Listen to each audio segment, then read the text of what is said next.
Welcome to the Speak Success Studio, where we ignite your drive, embrace your journey, and celebrate your milestones on the path to success. I'm your host, Reverend Joy Dole. I'm excited to embark on this empowering journey with you today. Today, we have our coach in the house, Tabatha Thorell. She is a wife, a mom to five incredible kids. Oh, I love that. Speaker, best-selling co-author, life and business coach, podcaster, and real estate investor with almost 2 decades of experience. Her journey started in fitness coaching 16 years ago alongside her high school sweetheart. They've been navigating the real estate world.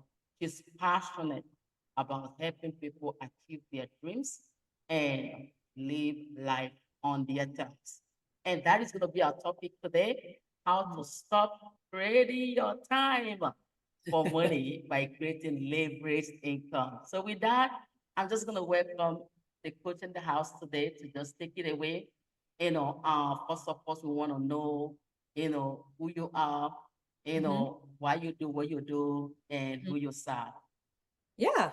Well, thank you so much for having me. And, you kind of said it all, all the hats that I wear. But yes, my name is Tabitha Thorell, and I live in the Midwest in the United States. I married my high school sweetheart, and we have 5 beautiful daughters. And for me, I started coaching almost 16 years ago. I started in fitness and nutrition because I loved helping people transform their bodies, their mind, through nutrition and fitness and movement.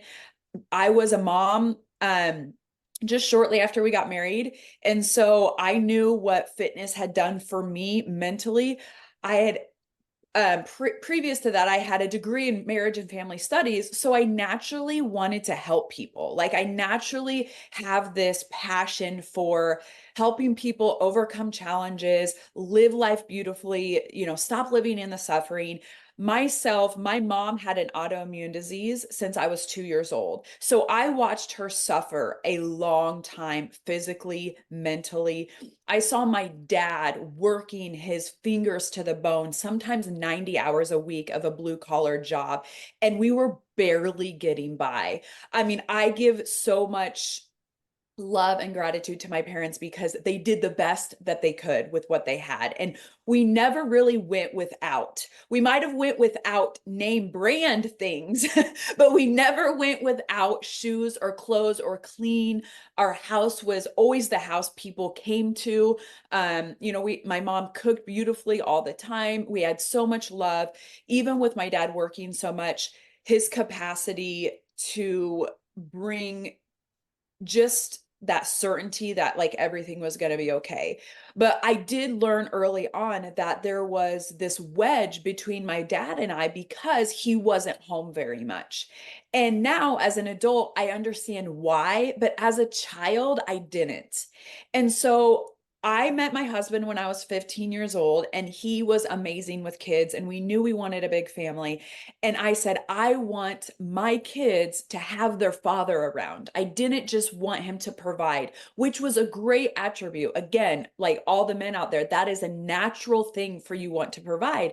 But I wanted to help provide an atmosphere where he could be home more. And so I was always inventing and creating things and opportunities for me to even earn a couple hundred extra bucks a month.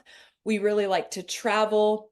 We like to see the world because we live in the Midwest. And so there's no, travel, or there's no like tourist experience here. And I love the beach and I love to be by water. So, I would do these little services and these things to help bring in income.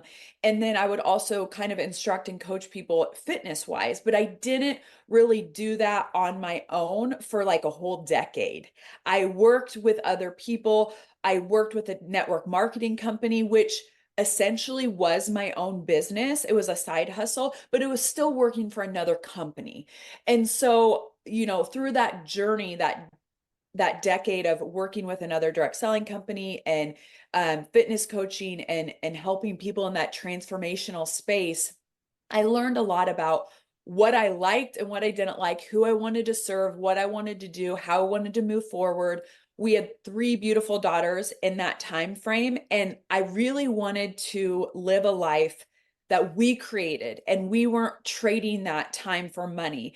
And we were already real estate investing. That started when we were 19 and 21. We knew that from the beginning. When we were in college, we saw that as a way to really position ourselves in the future to not rely on our government to take care of us. So we started real estate investing, but it was still a side hustle. It was not a full-time income. We were buying properties and we were flipping some and renovation and things like that, but it was definitely not a full-time thing yet. And so fast forward to 2018, God put it in my heart to start my own business. And I was like, I don't know. I don't know if I can do this, because I didn't have a degree in business. I didn't think that I could do it. I didn't know sales and marketing. I was doing direct selling, but that was all another company.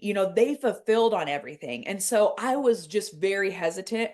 But one thing I know is when God asked me to move, I move. I did it when I met my husband. He put it in my heart to stay with him and persist with him, even though he wasn't quite as sure as I was. And so I said, okay, God, I trust you.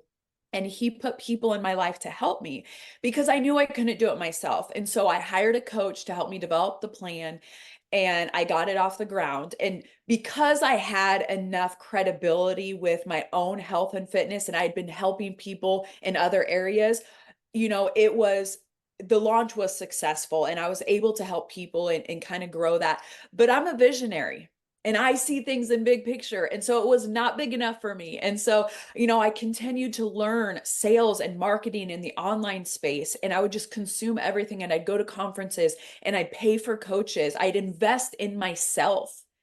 I would invest money. I mean, we're talking like 5 figures, which for us and me, like that was huge. It was scary. Every time that I had to get my credit card out and pay for something, I had that gut moment. And I had to trust that I was spirit led, and I had to trust my own intuition that this was for me. God put this in my path and I'm going to discern this. I'm going to move forward. And so that's what we did. And from 2018 until now, 6 years, we had two more daughters, and we have continued to buy real estate, and I've pivoted some of our coaching and what I want to really fulfill on so that our family is more united.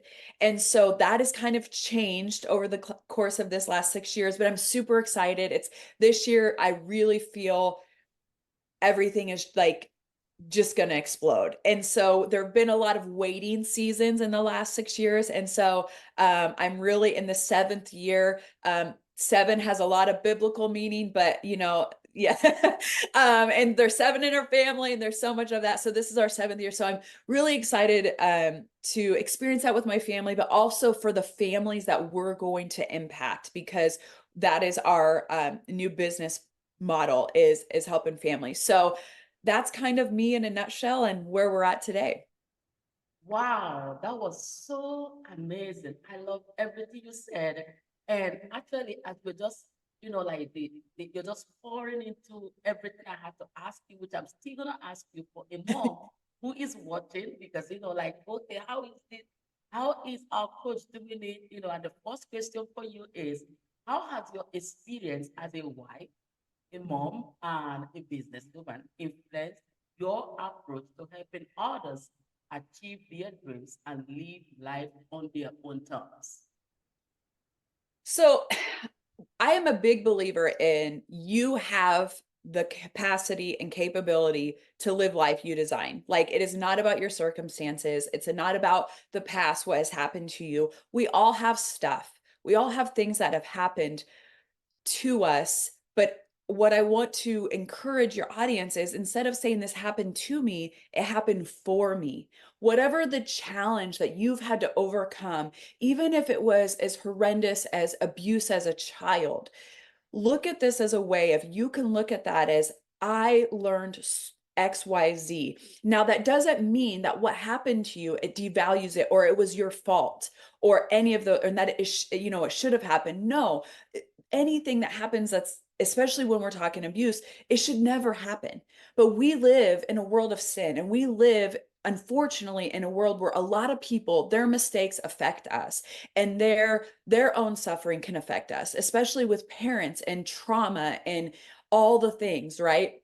But if we truly get to change our perception, if we truly get to live a life of our design, then we get to do that by choosing how we perceive even the past, and then letting go of it, and truly letting go of it, forgiving who needs to be forgiven, and moving on in the healing of whatever it means for you. Now, I don't know everybody's, backstory that's listening, but I know that we all have stuff.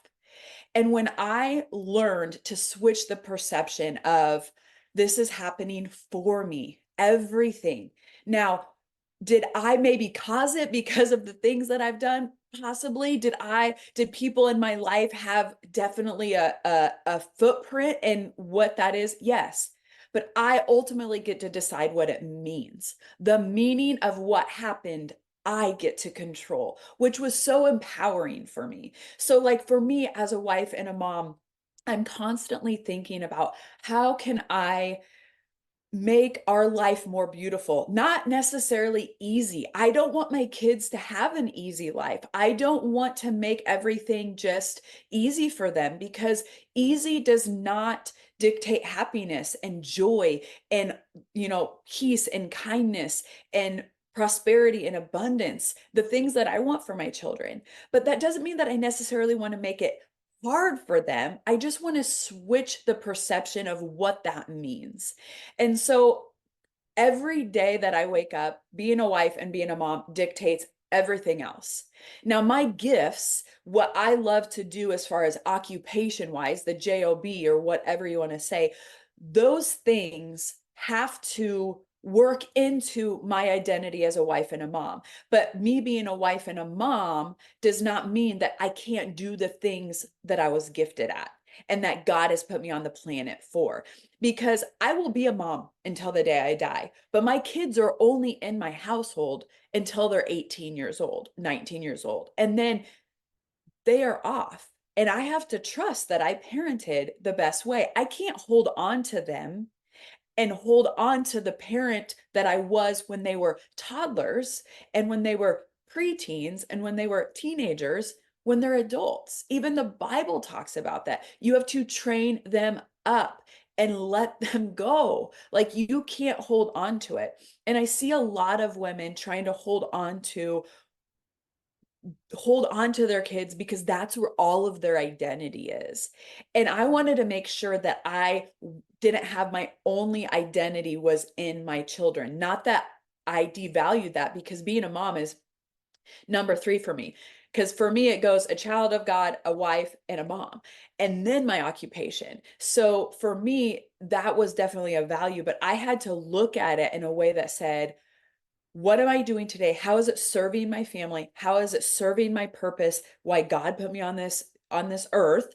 And how can this serve us as a family going forward, building our legacy for our grandkids, our great grandkids, and beyond? So for me, it's all relative, and I get to choose how I perceive the things that happen for me, and I get to choose how we move forward with that, whether that's money, whether that's death, whether that's trauma, anything of those avenues.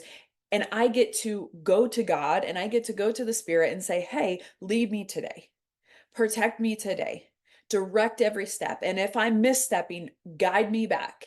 And I get that choice, nobody else.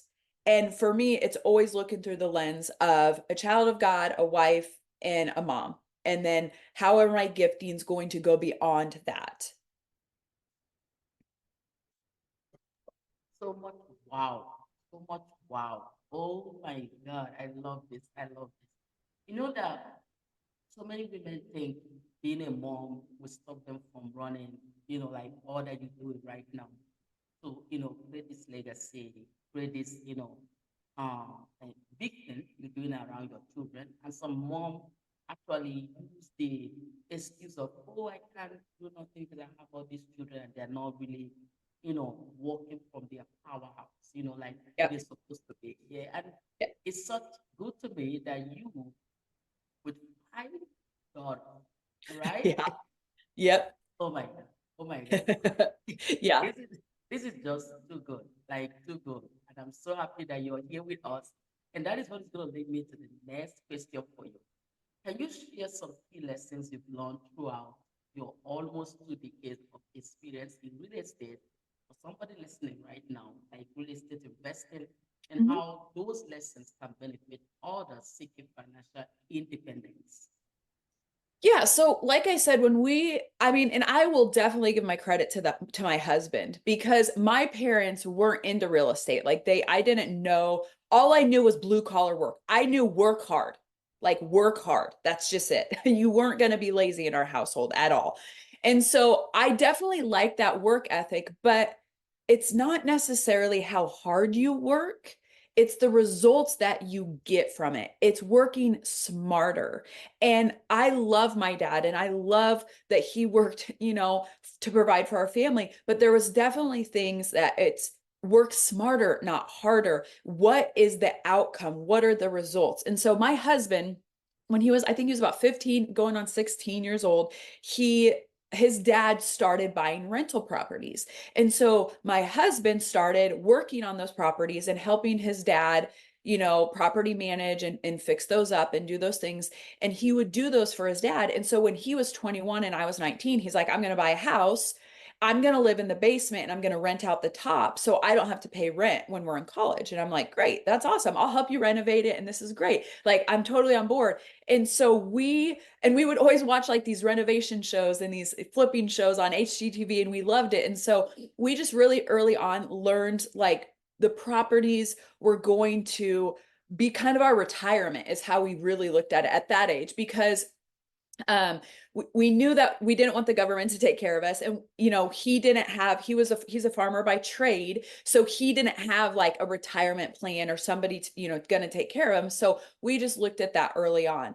And then over the course of having our family, it was just a way that we could show our daughters that you can take something that's old and run down, or people don't want, or they're not going to do the work in. You can put the work in. And we did a lot of it ourselves in the beginning. Now, if I could go back, I'd probably learn the smarter, not harder mentality a little bit earlier, because when we were, I mean, for the first, I mean, honestly, 13, 14, 15 years, we did everything ourselves because my husband's very skilled contractor and I'm a skilled in like design and getting in the nitty gritty and all that stuff. But so we would show them and we'd bring them to the house. If you guys go to my Facebook page, you're going to see pictures of my daughters like tearing down walls. We'd bring them in with us because we wanted to be together, even if it was working that project. Our goal has always been, how can we spend more time together? Because I told you, when I was growing up, I never saw my dad. And even I remember early on, my dad, he had a different job when I was really little, like when I was like 4 or 5, and he would bring me to work. And I don't think I actually did the work, but I remember he was an electrician and he would do the work. And I remember really enjoying that time, even though it wasn't fun, like going to amusement park or at the park, but like just being with him. So when we would do these projects, we'd bring our kids with. We'd bring like lunches and they would, work for a little bit, then they'd go play and we'd have different things that they could do. And we'd be in there painting and, all this different stuff and tearing down walls. And it was all safe and what they could handle. Don't you worry. But like they would be involved in it because we wanted to spend more time with them. And so we just figured out a way like how we can and there's always, people always talk about like money is the biggest way. There's money out there. Like, don't let that be your roadblock. The way that we got money might not be the way that you get money. There's so many creative ways that you can get money. Don't let the interest rates scare you right now. Like all that stuff is just fear. That's like, it's an illusion to stop you from your destiny. Like you can buy real estate. You can do an income property. You can find a way. There is money out there. Grant Cardone, he's always like, who has my money? Who has my money? Like there's definitely there. So if that is a stronghold of you, like you're right now, scarcity mindset, like just pitch that for a minute. And then everything else can really unravel because people need places to live. That will never go away. Real estate is one of the like safest investments because even if the market goes like this, when you have rental properties, people still need a place to live. During COVID was probably the scariest part because people got an out to pay rent. Like they would, I mean, literally the landlords would be like kind of SOL, if you will, because like people would like use excuse like, oh, I don't have this and oh, I don't have the money for this and all this stuff. And so that was probably, and we still made a profit. Now, I'm not projecting the future. I can't predict, if there's something else, but what I'm saying is like even in like the worst of situations, there's still ways, especially if you have a humble heart and you can go to the tenant, and you figure out a way. And that's just what we've done. Like we just figured it out and we have learned a lot of things. And I understand that there's so much out there that is confusing and where do I start? And that's why we did create this program that me and my husband are launching, is because we want to give people the support to buy the house and then what to do after you've bought the house and how you can buy more properties, but do it in a way that is family included. And you can teach your kids the intangibles, meaning you're going to teach them things that are going to keep the wealth. Because a lot of wealth that's created by third generation, 90% of it's gone. And I believe it's because it's the intangibles, because as entrepreneurs or business owners, we're so focused on, growing, building it and growing it that we forget that the legacy that we're going to leave needs to know how to build and grow it. They need the intangibles as well. And if we don't take the time to give that to them, all of our sweat equity, all of our, emotional equity, everything that we put into it will be gone. And I don't believe anybody builds something so it can be gone in 2 generations. I just don't believe that. I mean, I truly don't, because we really are on this planet to serve and grow and contribute to generations to come. And so there's definitely things that you need to teach your kids and give them, but you need the structure, you need the community, you need the guidance from it, because life gets too busy and it gets too messy and it gets too confusing and we just don't do it. And pretty soon they're 18 and they're on their own and they don't even know how to use their debit card, or they don't know how to use credit for themselves, and they get themselves in trouble. And here we are. So that's just really where we've always had that mindset of teaching our kids how to work smarter, not harder, work the intangibles. The foundation of your life is really the intangible things, your character, your loyalty, how to work smarter, not harder. And that wealth and abundance and prosperity is for everybody. It truly, truly is. Oh my God. Let me tell you something. Mom, I'm gonna call you mom. You are on fire. You're gonna outcook a lot of people because everything you said, instead of being a fear to you, you have, boldly embraced it, and you are bringing it even like in a simple format that anybody can work in this. This is like, okay, I'm here for you. I'm gonna help you if you want to do this, and this is what we're gonna do. It's like Yep. you have mastered everything. I love it. I love it. And that would be like almost to the, as we're wrapping up, I'm just gonna ask you, is there any secret or strategies or pillars in how you build your business with your husband that you want to share with somebody? Just like in a primary level, what is the first step somebody should do, when they're thinking about even going to real estate or doing fitness? But you've done it all, right? So Yeah. So I can break it down. I can break anything down into 3 steps. I really can. And I've done it so many times of like, okay, if you want to lose weight, this is, but a bird's eye view of whatever you're going for right now. If it is real estate, if it's weight loss, if it's even being a better mom, the first thing I tell people is you must have a vision for what you want. One of my favorite verses in the Bible is, without vision, you will perish. I truly believe if you take a hold of that Bible verse alone, Like if that's all you can, and I don't even know where it's at because I quote I quote Bible, but I wasn't raised to quote Bible, so I don't, you know, but it's in there. I know it is, right? And it's my favorite one, okay? Because God's word was not meant to it wasn't about the Pharisees that could quote it exactly. It's like you take God's word and he says, without vision you will perish. So if you do not have a vision for what you want in your life, in your marriage, in your parenting, in your body, in your health, in your wellness, in your business, if it's broad, like I just want to be a good mom, I just want to have money, I just want to be a good parent, I just want to be a good wife, that is not vision. That is a blanket statement and that is a cop out. You have a vision. There is something in your heart of desire. That is your vision. God put that there. Believe that. If you're a believer, you put that, you have it. It's your intuition of things. And this is what I tell people. If you have trouble with vision, because I'm a visionary, so it's not hard for me, so I get it. But if you do have trouble with like what you really want, look at it from a human perspective. What are things that other people have that you wish you had? Now, we all know we're not supposed to covet, right? But we all do, unfortunately.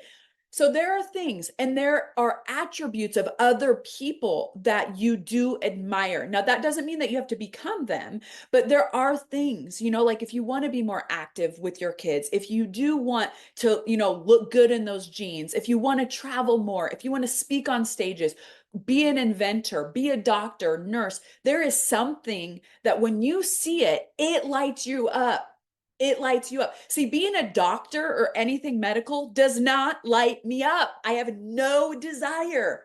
Now, my sisters, they loved that stuff. Okay. My husband loves farming and loves growing plants and all that stuff. And I do not. That is not what gets my heart going. So there is something inside of you, and that's a vision. Don't overthink it. Don't think you have to have 10 years. Don't do this 5-year planning, 10 years. Just what's your vision?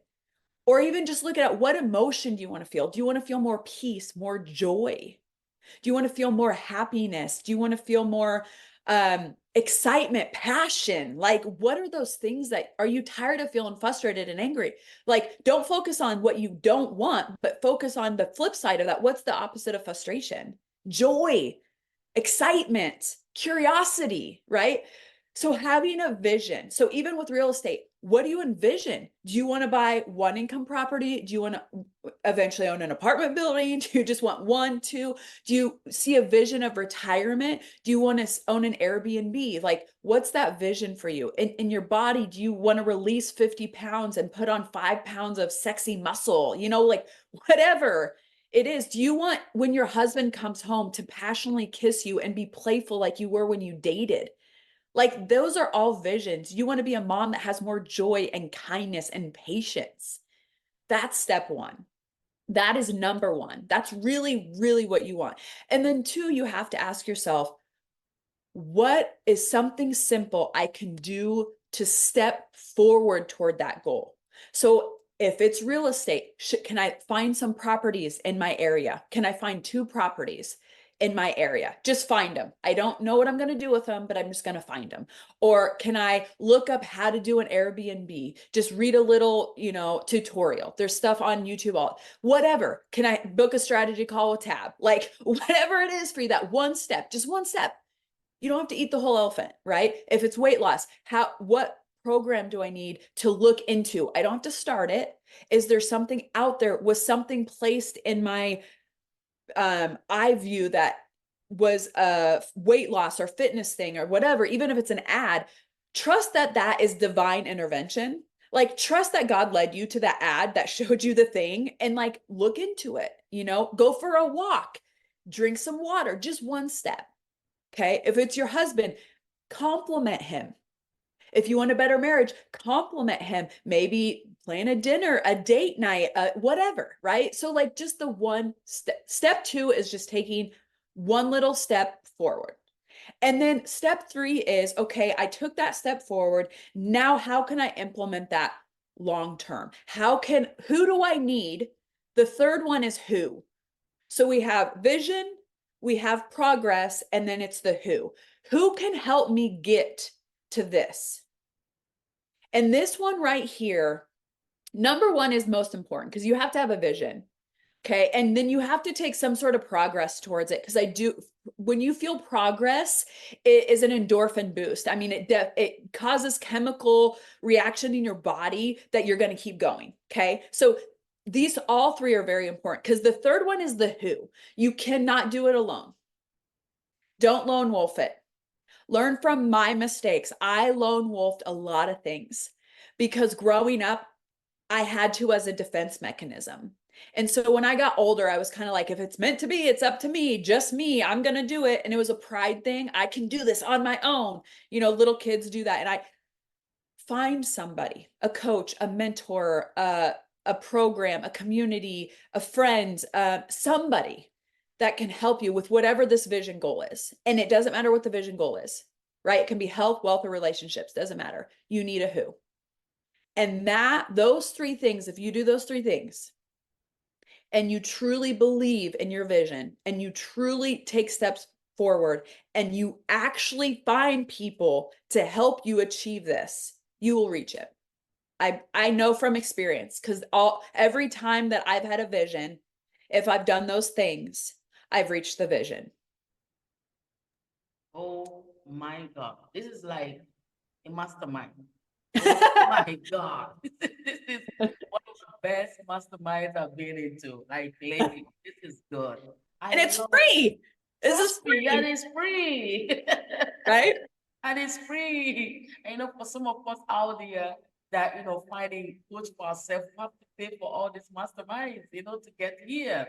And trust me, oh my God, ladies, ladies, ladies, this mom is on fire. You see what I'm calling her all day? Mom on fire. And if you want to really connect with the mom on fire, I'm gonna let the mom on fire tell you guys how to connect with her because hey, you can't stay where you are.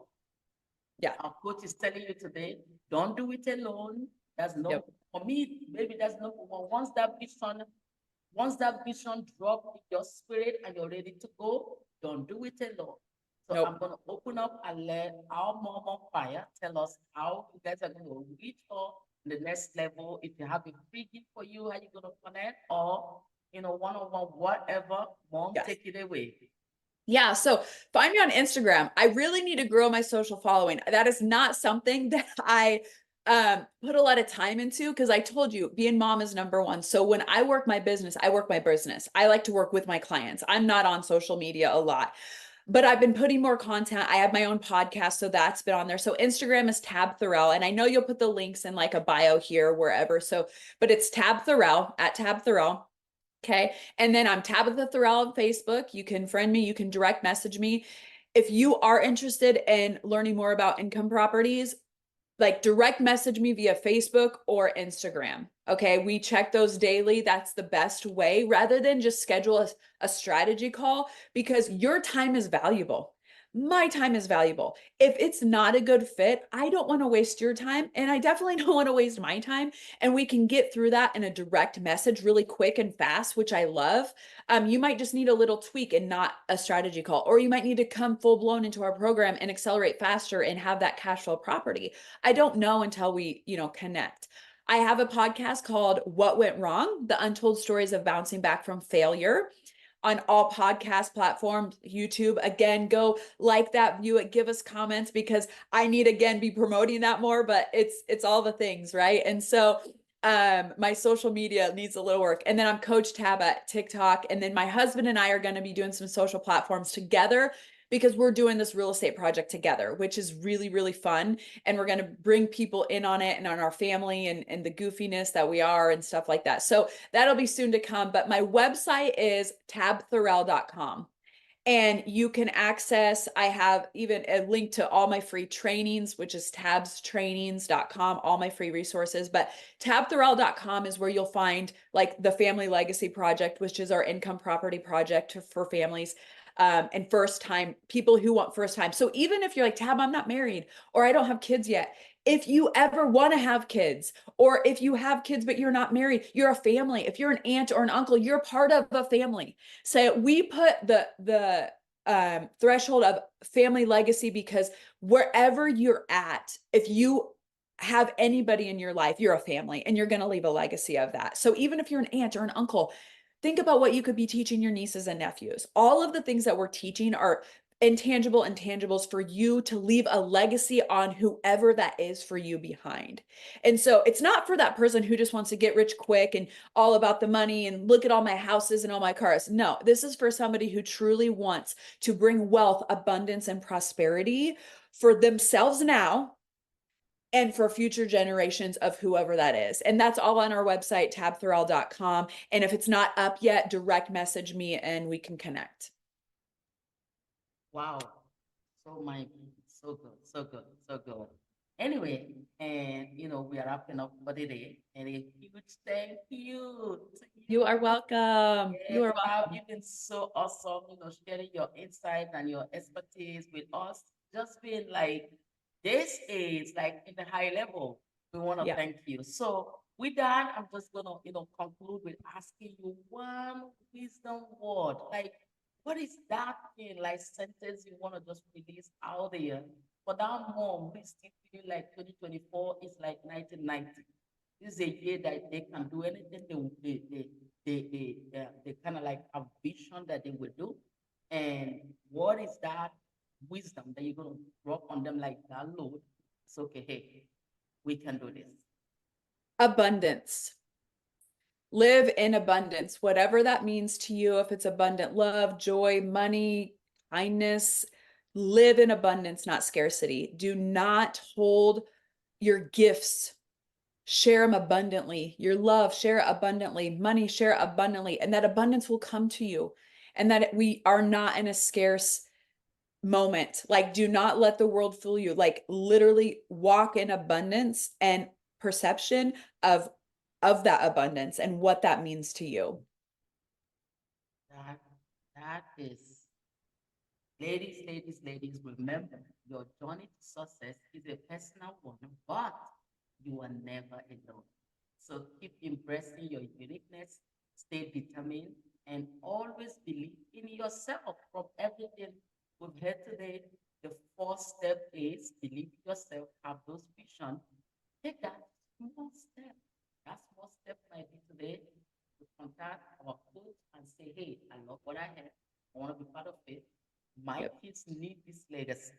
And I want to Yep. work. There are so many people that love to have, things out there, but just letting fear keep them down. So don't be in that space anymore. The coach is Yep. ready for you. So if you find value in today's episode, don't forget to subscribe, leave a review, right? I share it with someone who could benefit. Let me tell you something. Every mom you know today, you need to share this particular program with them because our coach staff in the house have just downloaded like what I call mastermind. You see, Yeah. mastermind. So, we can empower each other to reach new heights. Until next time, keep speaking your success into existence. Remember, this is the Speak Success Studio. And with that, Reverend Joy Ward signing off. And I'm just going to ask our coach to say bye bye to everyone. Bye.